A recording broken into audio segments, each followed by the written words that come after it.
From this to this. O, ayan mga ka-flowers, diba? Maluwang na ang aking lumang bahay. So, ngayon, meron na tayong mga poste na pinagpatayo. Ayan, poste din doon. Dito din. Kasi dito natin ilalagay yung binili natin na net sa online. O, diba? Hanggang dyan, hanggang dito pa yan mga ka-flowers. O, diba? Iikutin natin ito ng net na ating nabili.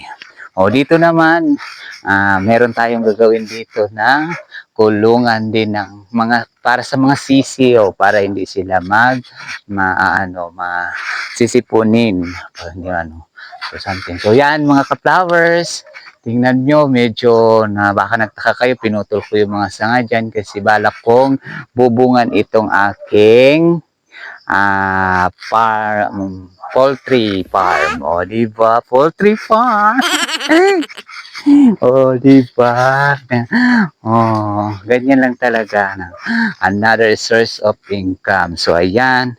Ito, tatayo natin itong isa dito para meron tayong mapagkapitan din. Dito na lang natin itayo. Oh, para ano. Oh, ayan. Matigas pa ang lupa. Ayan. Ilibing natin yung maigi yan para hindi siya matumpa, magalaw-galaw, something na ganyan.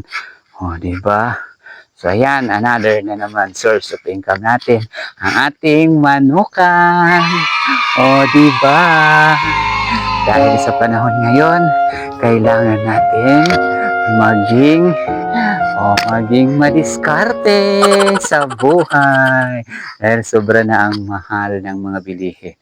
So, pag may manok na tayo, hindi na tayo pwedeng bumili pa ng chicken. Gusto natin magtinolak, mag-adobo, o meron na tayong manok na makukuha.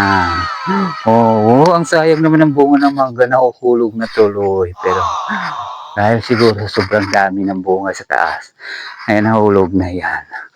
Hindi yan. Yan lang mga ka-flowers. Abangan nyo pa ang mga susunod kong gagawin dito. Yes, maraming salamat sa inyong pagpanonood. Sa mga hindi pa nakapalo sa akin, i-follow nyo na rin ako. At pag nag-enjoy kayo, share nyo na rin yung ating video. O, diba? Ika nga. Share your good vibes. So, ayan. Thank you for watching. Bye-bye.